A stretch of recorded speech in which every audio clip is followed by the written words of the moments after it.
O yung may 200 mga kababayan ng mga Afghans na dinala dito sa Pilipinas na kinagalit ng mga DDS na ginamit para siraan yung ating Pangulo na sinabi nilang ilalagay sa peligro ang ating bansa. Umalis na po. Natapos na kasi yung pag-process ng kanilang US visa. Kaya yung mga haka-haka po ng mga anti-Marcos, yung ng mga DDS po, na lusaw na po. Paya na naman po sila. Ang hilig kasi ninyo na gumawa ng istorya, kung anong mga haka-haka, mga kwento na napakalayo sa katotohanan. Ayan, yan tuloy. Paya naman kayo. Ayan po. 200 Afghans depart from US after visa processing in the Philippines. O ngayon lang po, mga kababayan, Sunday. Yan po sila. Grabe po yung pasalamat ng Amerika. Kaya sa pag-upo po ng bagong presidente, bukas, lumarga na po si Trump. Ayan Trump arrives in Washington for inaugural celebration to mark his return to power. Sigurado pong lalong liliputok. Ano yung liliputok? Yan po ang term, yung Bicol term mga kababayan sa napakainit na relasyon ng Pilipinas at ng Amerika. Barkada po si Trump ni ni Mrs. Imelda Romualdez Marcos. Paano hindi lalong gumanda, uminit yung relasyon ng Pilipinas sa Amerika. Kasi ginagamit po yung issue na hindi daw in-invite yung ating Pangulong Bongbong Marcos ni Trump sa kanyang inauguration. Basta lang po makapanira, mga kababayan, yung China niya in-invite. Hindi man po nga pupunta si Xi Jinping doon. Pero nagkausap na rin sila. Ang ipapadala ni Xi Jinping, yung Vice President niya, kasama yon sa tradisyon. Kasi yung mga leaders po, pero gusto ni Trump kasi i-break yung tradisyon. Yung mga leaders kasi hindi po mabibigyan hindi kasi masyado maasikaso. Ang labas kasi niyan, audience lang yung mga world leaders. Kaya usually hindi nila ginagawa, pero birinake ni Trump yung tradisyon. May mga in-invite siya ngayon. O ganun yon, pero sa matagal na panahon, yun ang tradisyon. Mga ambassadors lang po. Kaya yung mag-attend sa atin, yung ating ambassador, si Babe Romualdez, gusto kasing manira ng mga gusto nilang isipin natin na hindi binibigyan ng importance ni President Trump yung ating Pangulong Bongbong. Paano hindi bigyan ng importance na yung Pilipinas napaka-importante sa Amerika? Strategic partner tayo. Pangalawa, personal na kaibigan ni Imelda Marcos, nanay ng ating Pangulo, si Trump. Huwag kami mga DDS. O ngayon, going back dito sa isa pang paninira. Ito ngayon yung balita. Grabe pasalamat po ng Amerika sa atin. The government of the United States extends deep appreciation to the government of the Philippines for their cooperation and support for U.S. efforts to assist Afghan special immigrants. Sabi po ni U.S. Embassy spokesperson Kaniska Gango Fadjay siguro. According to the embassy official, under 200 Afghan nationals arrived in the Philippines last January 6 for final processing of the special immigrants visa applications at the U.S. Embassy in Manila. Grabe yung mga sinasabi ng mga DDS vloggers dito. Nilalagay daw ng ating Pangulong Bongbong Marcos sa peligro. Paano anya kung mga terrorist yan?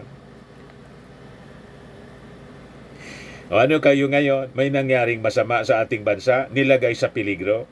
Ang naglagay sa peligro po sa ating bansa dahil sa pag-authorize ng operasyon ng Pogo, si Digong po, national security threat yung Pogo operation. Napakalinaw, ginamit sa paniniktik ng mga Chinese. Tapos namakyaw pa ng mga kalupaan. Buti na lang po, magaling yung ating Quadcom. Kaya 61% sa mga mamamayang Filipino natutuwa sa trabaho ng Quadcom. You see? So, tamimi na naman kayo ngayon. Ayan o. All departed the Philippines for immigration to the United States aboard commercial flights between January 15 and 17. Wala na. Nandun na. Nasa Amerika na po. On this number, the spokesperson noted minors made up around 60%.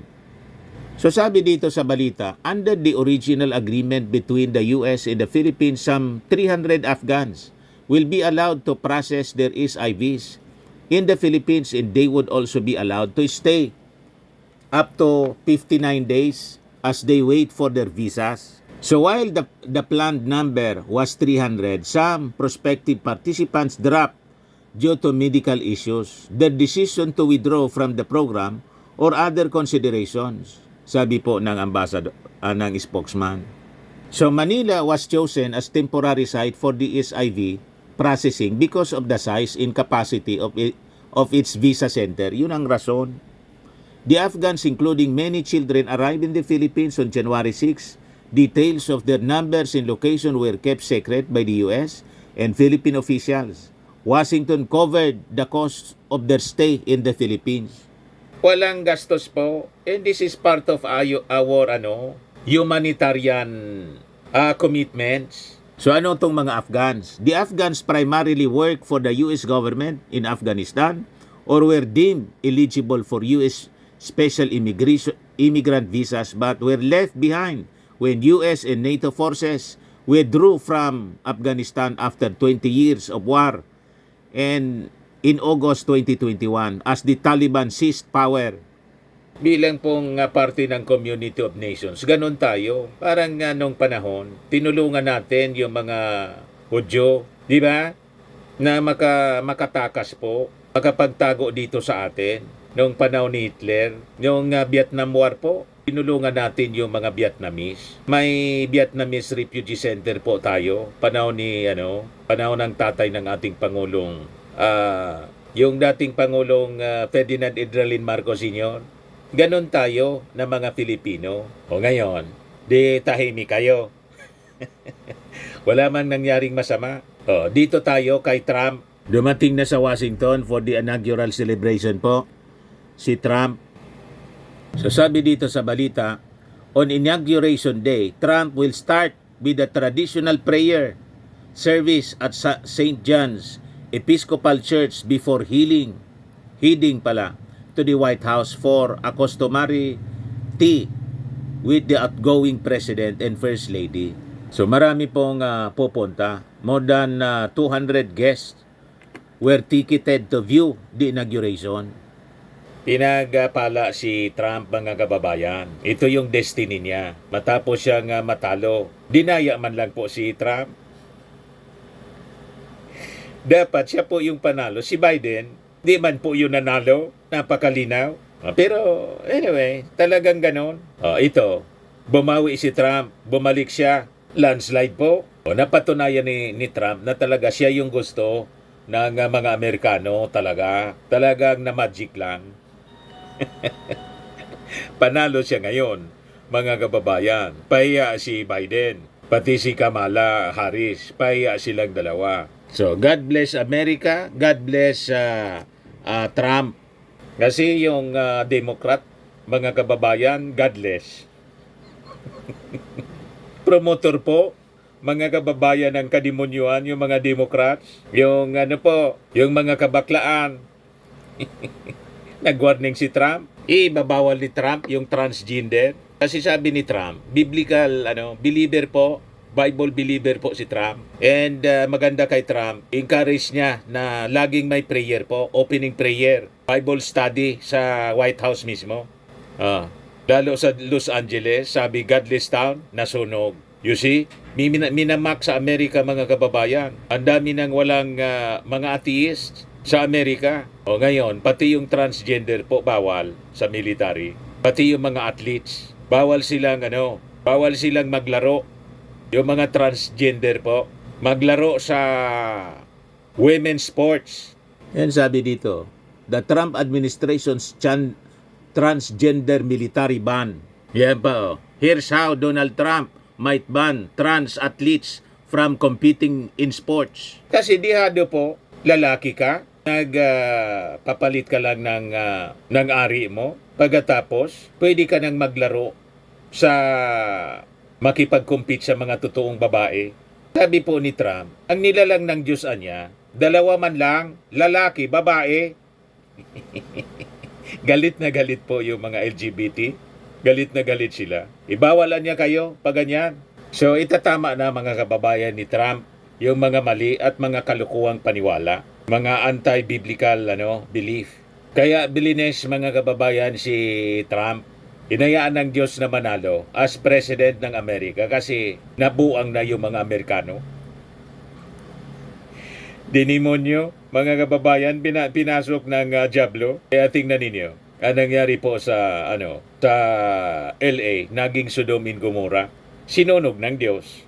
You see? Nakita ninyo yung viral video? Napakalinaw po sa Bible. God is not mocked. Sa mga naghanap ng malinis and spacious fitness gym, pumunta lang po kayo sa aming Colossal Fitness Gym. We also offer Grab Car Rental with our brand new 2023 model ng Toyota Innova. We also accept booking for those who are planning to travel via PAL, Cebu Pacific, and other airline companies, local and international, and bills payment for Meralco Bills, PLDT, Aleco Bills, etc. Ang Colossal Fitness Gym is located at 3rd floor Security Bank Building, Landco Business Park, Legazpi City, Albay. For inquiries, look for Chilon Maravillas. Contact number 0966-802-0949. Yan yung aming Innova. Lagi na pong matao sa amin. Pati mga foreigners po, tingnan ninyo. Mga British tourists sila. Ang lalaki ng katawan na, mga kababayan, nag-gym sa amin. Ito naman po, Indian National. Ito mga mga European sila. Ito naman yung bago naming product na binibenta online, Eye Glow Serum. Whitening po siya galing sa South Korea. Tingnan ninyo yung epekto sa aking anak na architect entrepreneur, Riz Maravillas. For inquiries, look for Riz Maravillas on FB. Ito naman po, Firmax Firming and Lifting Cream. Pinapahid po ito sa mga pulses and affected area. Mahina po ito sa mga pains at paninigas na mga kaso-kasuan. Ito po, Automax Radiant Serum. Sa mukha naman yung application. Anti-aging po siya. You will look 10 years younger than your age. Sa mga cancer patients naman po, baka lang gusto ninyo itong itry. Nengxia Red Mix Fruit Drink. Hindi man po siya gamot, food supplement siya. Kaya lang, gawa siya mga kababayan sa goji berry. Yung goji berry may anti-cancer properties. Yung mga inquiries ninyo, dumiritso na lang kayo sa aming messenger sa Facebook para masagot namin agad. Ayos po. Ako po si Dante Maravillas. Bye-bye. God bless.